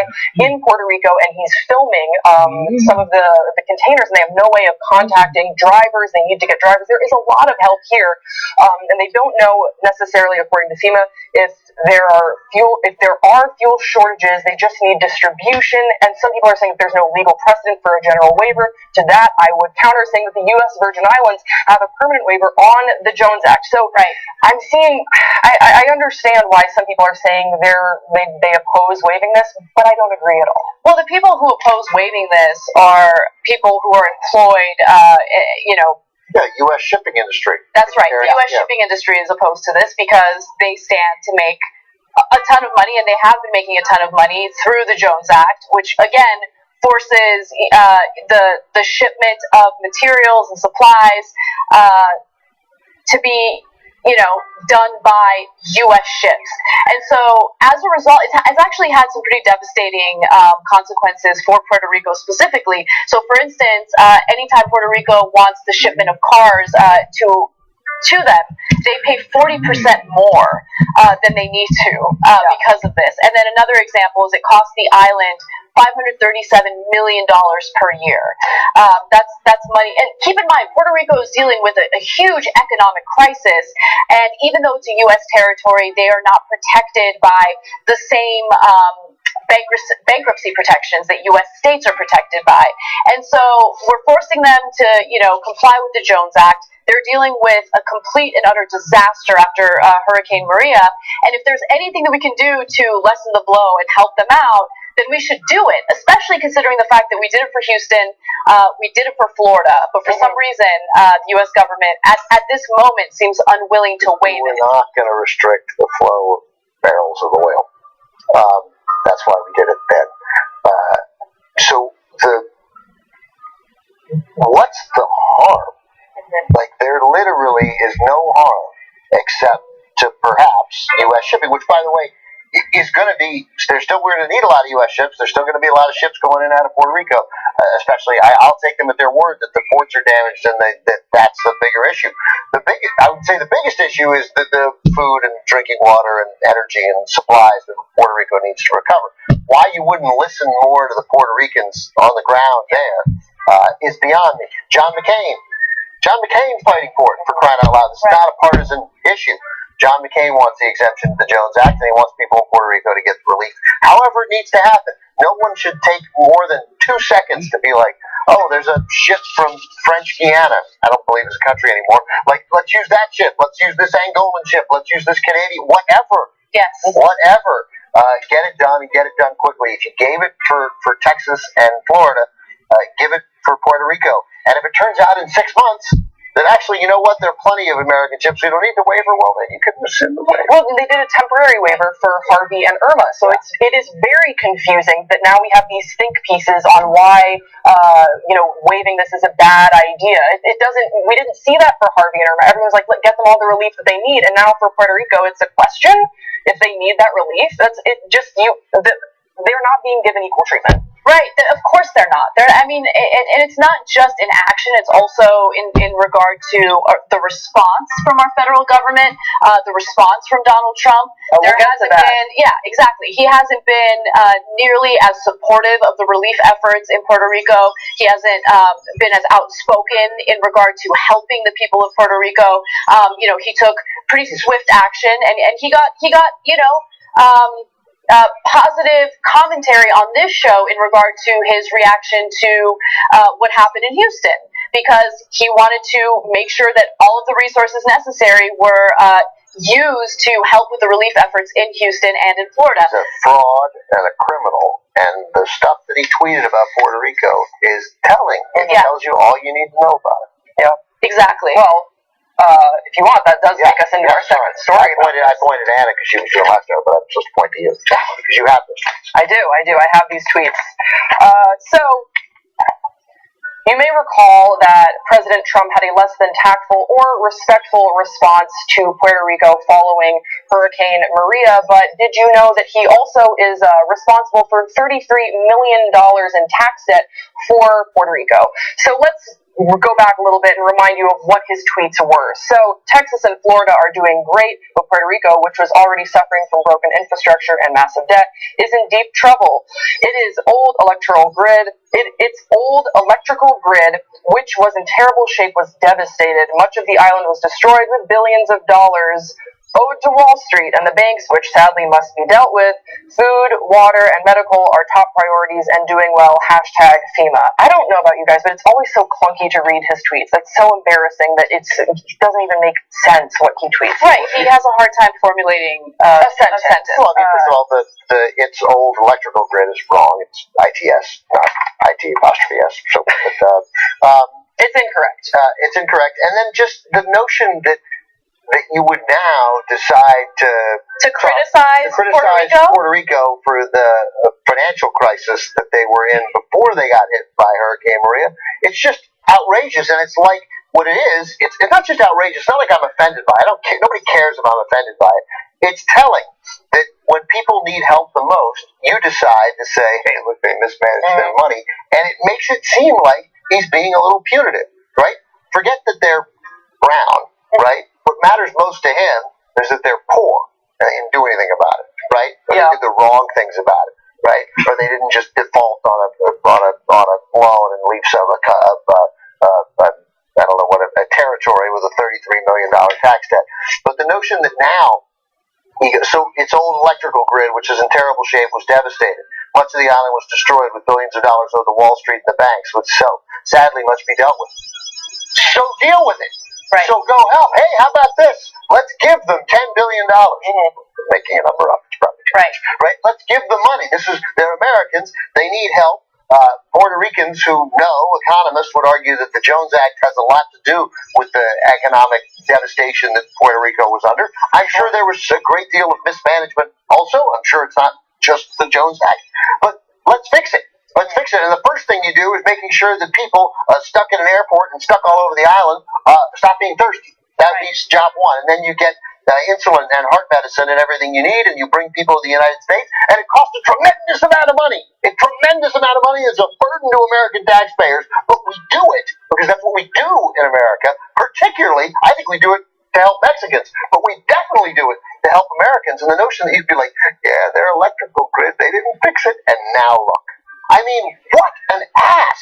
That's what an ass says. That's what a bully says. That's what the least popular kid in school does. That's what a person you hate does. That's what a person you can't talk to does. That's a loathsome thing to do now. You want to have an argument in 2 years about how to bail Puerto Rico out? Then you have it. But we have an obligation to help Americans, and you don't complain about their electrical grid or the amount of money they owe to Wall Street. Not right now. And if you were any kind of a man, if you had any kind of principles, you'd just fix it. Or you'd start a conversation to fix it. Well, he has contributed to the economic crisis in Puerto Rico. So he definitely has. So he called them out on Twitter back in April. This isn't the first time that he's just been a total ass to Puerto Ricans. He said in April 2017, the Democrats want to shut government if we don't bail out Puerto Rico and give billions to their insurance companies, or care failure, no. Now, the Florida Democratic Party released a statement to counter this. They say, Puerto Ricans are tax-paying American citizens, though it isn't surprising that Donald Trump clearly doesn't know those non-alternative facts. Trump is simply lying. The negotiations being discussed are not a bailout, but would help provide desperately needed access to health care for seniors and children on the island instead of using Puerto Rican families as scapegoats and bargaining chips for the disastrous Republican budget process that will likely lead to a government shutdown.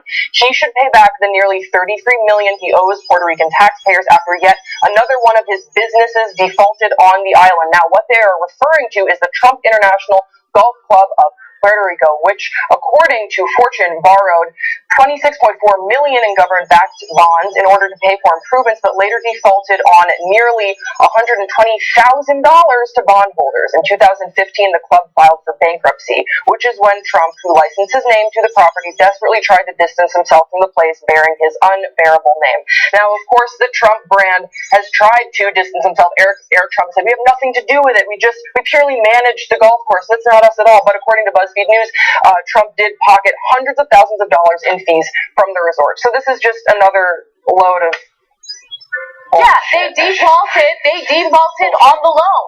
They defaulted on the loan, leaving Puerto Rican taxpayers with a $33 million tax debt. Okay, that's who Trump is. And I mean, this man, really, he's a savvy businessman. He's a savvy businessman. He's gone bankrupt several times, won't pay back his loans, continuously defaults. He's a failure through and through, has absolutely no humanity, has no empathy or compassion for Americans that are suffering right now at this island. It's just disgusting. And so, again, I think you're right, Ben. I think it goes toward, the ethnicity, the fact that this isn't Houston, this isn't Florida, or South Florida.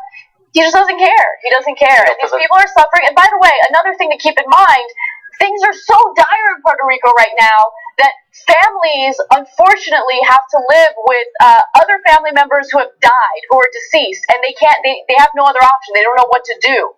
So there's a dead body in their home, and they have no resources, they have no food, no water, they're waiting in 4-hour-long lines to get their hands on gasoline. It's just a terrible situation, and we're turning our backs on, American citizens, U.S. taxpayers, because our president just looks at them and thinks they're brown. They have an outdated power grid, whatever. I think he thinks that they're poor.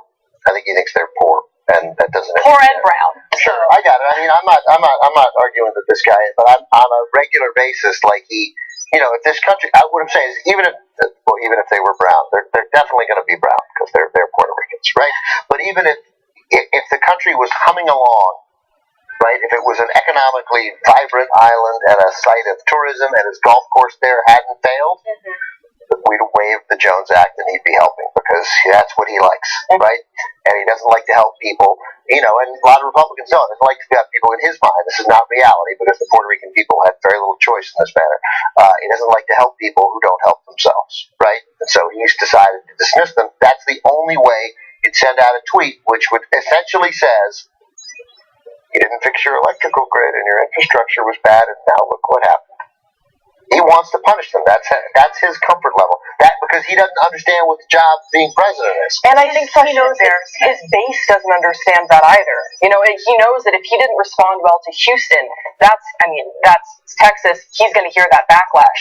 He doesn't care about the people of Puerto Rico, and his base doesn't either. And he knows that, so he can have this tepid, disrespectful response to Hurricane Maria, and he knows he's not going to get any flack for it. He would have gotten that with Harvey, and he knows that he can stay silent. I think, if we start, depending on the kind of pictures that come out of Puerto Rico, and there have already been some, but if we start seeing suffering kids, then you can talk about his base, and maybe some of them won't care, but people will care. People don't like to see people suffering. Which is why I don't know about that. I think he is miscalculated. Which is why I think it is really important, if anyone has a social media presence, it's really important because they do not have power right now to ask for help themselves. That's something that I was seeing on Twitter earlier. So we need to get out the word to all the organizations. NPR has a great list that you can donate to and just give what you can and just raise awareness if that's all you can give. I think it is really important because right now a lot of Puerto Ricans can't even do that for themselves. I was there twice. I've been there twice. I was there less than a year ago.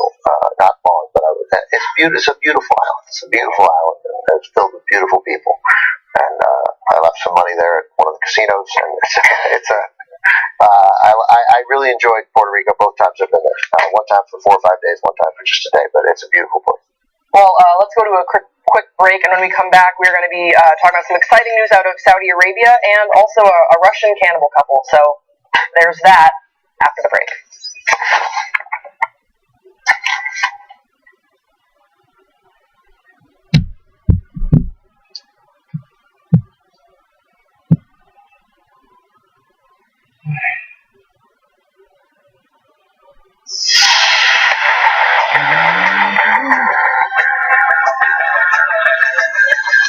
They'd rather lose to Republicans than have a progressive win with them. That's how dumb the corporate Democrats are. The Democrats who hold the seat, and at the end of the day, they're the ones who push the right-wing agenda. Most of the people are either unemployed, underemployed, or fucked. This is why you lost the Trump, you fucking moron. What the fuck is wrong with you? And whoever wrote that, I'm sure they were typing with one hand and going like this. The Democrats are dead. The way you feel right now, that's how a chump feels.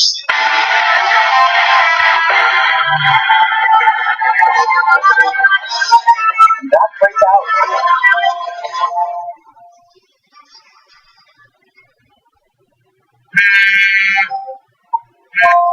Hey, what's up? Aaron, what do you like better? Yes, The Ravens or the Ravens? Go.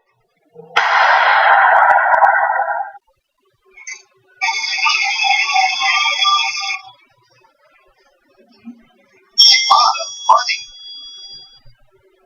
You got it.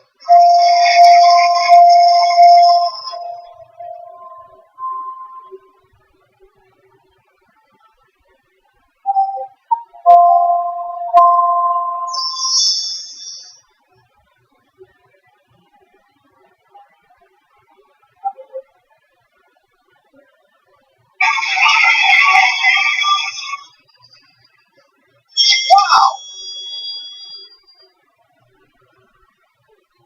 There you go.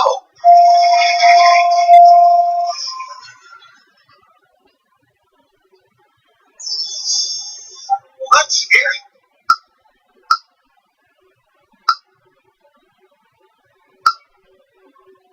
You won that round.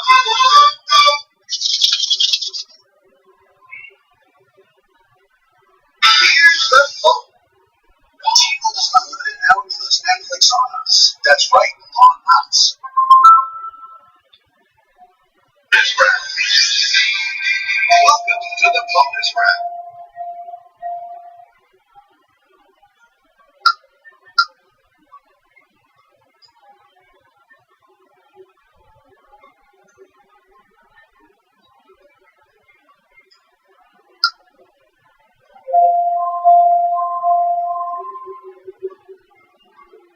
Do you have it?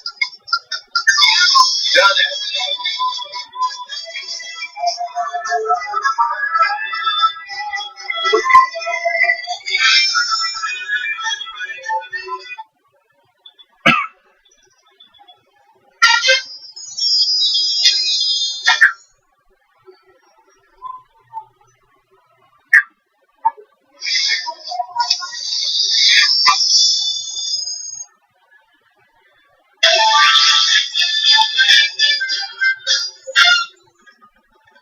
Next stop, big money.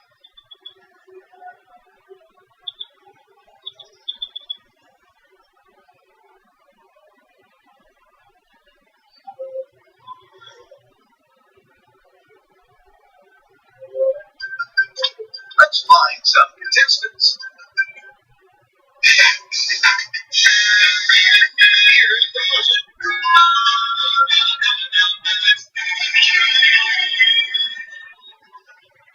Pick away.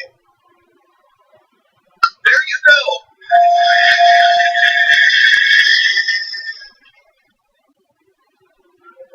There you go.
guys, welcome back to TYT. I want to thank our members because you guys are awesome. So member shout outs, Eric Thompson and Laurel Graham. Thank you so much for supporting our show, keeping us independent, and allowing us to provide post-game shows for you because I always enjoy those discussions. Yeah, they're fun. They are really fun. We've always bonded over post-game shows, I think. Yes. My favorite post-game show was one of my favorites. There's a lot of good ones. I showed you my feet. Huh? That's when I showed you my feet. That one was great. It was really good. That might have been a main show. It might have been. I do remember that. But the one with me, Brett, and JR, where we're talking about relationships. Ooh, I should see that one. Yeah. I've never. Was it recent? And the politics of wearing wedding rings or not wearing wedding rings. Oh, yeah.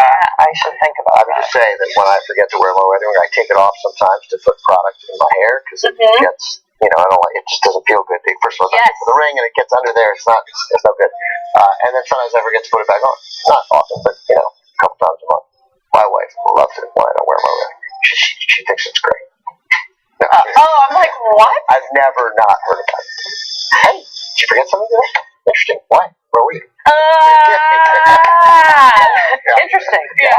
So we'll have an awesome post-game show today where Grace has some pretty big news. So. Yep. Yeah. All right. Onward we go. So at TYT, we like celebrating progress, and there's some progress out of Saudi Arabia that we're pretty excited about. That is right. Saudi Arabian women will have the right to drive, so that's pretty cool. Saudi Arabia announced that women will be allowed to drive starting next year. According to an announcement from King Salman, women will be allowed to apply for driver's licenses immediately, and the ban will be fully lifted by next summer. So it's not right away, but that's something. So that's great news, unless you want to get anywhere in Saudi Arabia. Am I right? Huh? No? Okay. Actually, auto insurance ends up costing a lot more for men. Oh my God, men are the worst. Because men are the worst. Yeah, they're always like, oh, I want to race my car.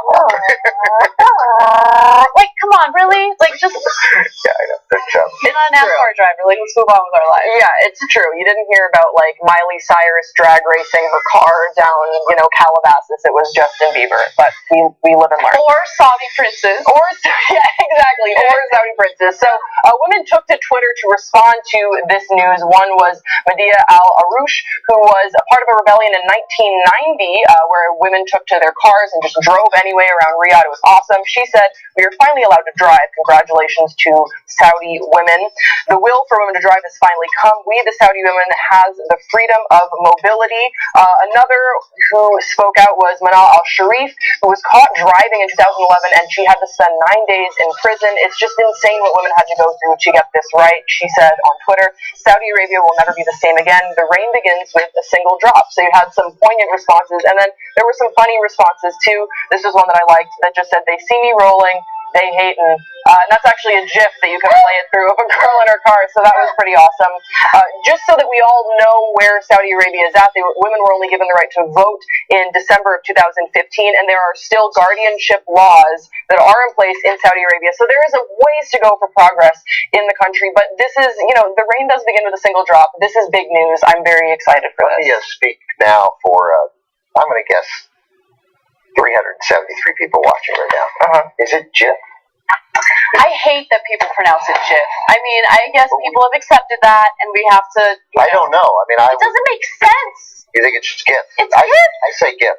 I think, and to be fair, I think I read somewhere that the guy who invented the GIF,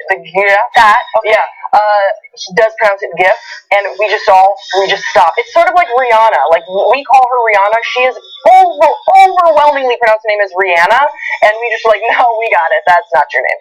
And we just do that to some things, and I don't know why. I didn't know that, but I will. It's Rihanna. I will call it GIF from now on, and it's Rihanna, and I will say Rihanna from now on. Well, I hope we have a Rihanna story tomorrow, so we can practice. No, but I think she said it's GIF, right? Like the No, it is. I think, and I could be wrong, and you guys will let us know in the comment section below. I think the creator of the blah came out and said it was a GIF. A GIF. It could be the other way around. It's I sort of heard like tomato, you say tomato. GIF the first time, then when you told the story, I thought you said because I GIF again. still say GIF. Okay. I still say GIF, and I still say Rihanna, and I hate that I do that. Well, I hate that I'm a bad start a movement now and keep calling it. I've lived years without ever saying Rihanna's name, I think. So I think I've now done it once. Hey, Ben. Correctly. You're welcome. Yeah. You're welcome to the magical world of very talented. Rihanna. So we saw the response on Twitter to Saudi Arabian women. What was your response to this news? Do you think it was sort of about time, or were you surprised? I mean, of course it's about time. Of course, they allow women to drive. I mean, they should have been allowed to drive a long time ago. And so, yes, you're right. I should focus on the positive here, which is that, you know, there has been some progress. But I can't help but harp on, you know, other things that are still in place in Saudi Arabia that, you know, really limit the freedoms of these women, including the fact that they're forced to wear, you know, complete headdresses. They're not allowed to take their veils off. They're not even allowed to take those veils off if they're eating. They're not allowed to dress for beauty. They're not allowed to be seen with a man who is not a relative. They're not allowed to travel anywhere without permission. To open a bank account? They're not allowed to open a bank account. This is all without the husband's permission. Husband or father. That's the guardianship law. Yeah, so, because these guys are so incredibly insecure that they think giving these women any type of independence is dangerous, you know? So look, for me, that represents, you know, insecurity among males in their country. And it also says to me that they just don't want these women to be independent in any way. Being allowed to open a bank account without the permission of the men in your life, allows you a certain degree of independence, and they don't want that. And so, again, great that there's some progress, but hopefully there'll be a fight for more. And I know that the Saudi women are fighters, and they've been fighting on this issue for decades now. And so, on to the next.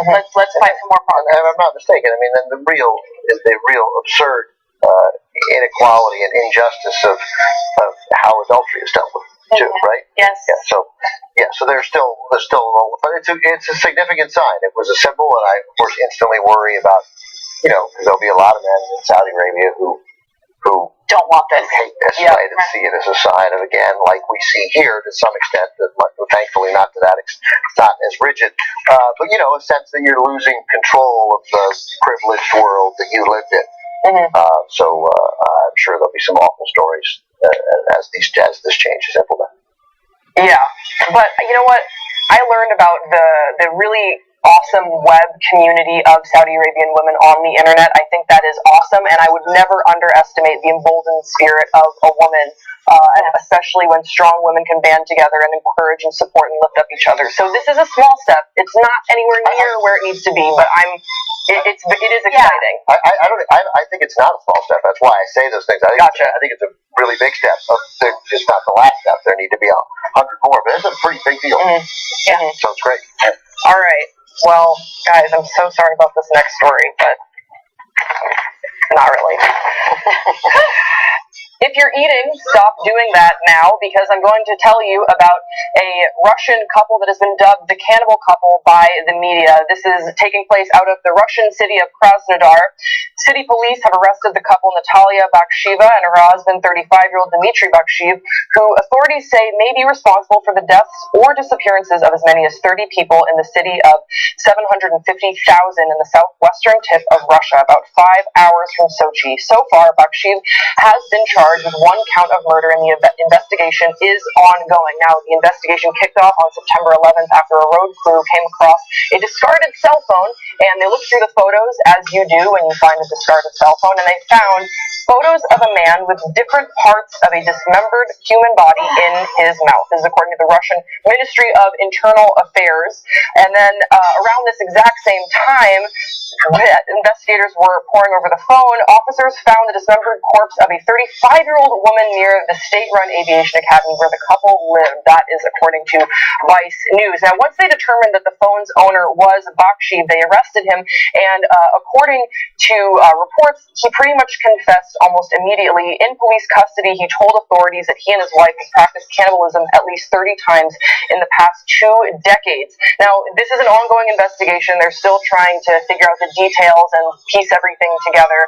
But what they can discern from photo stamps is that they might have started killing as early as 1999, and in the place of the suspect, in the place of residence of the suspect. So once they searched the home, the investigators discovered fragments of the human body in saline solution in the dormitory.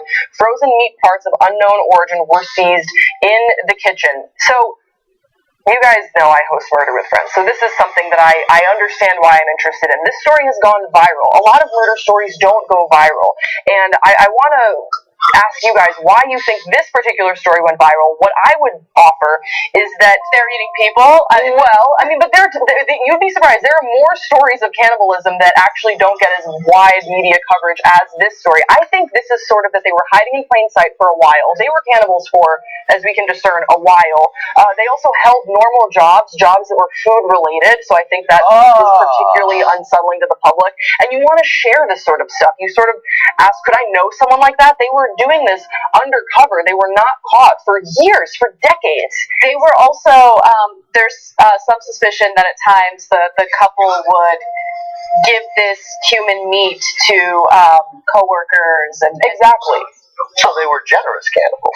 Oh, that's awful. But it becomes this is one of those stories. I don't like a stingy cannibal. I don't care. Yeah, Jeffrey Dahmer did not share. Yeah. He did not share at all.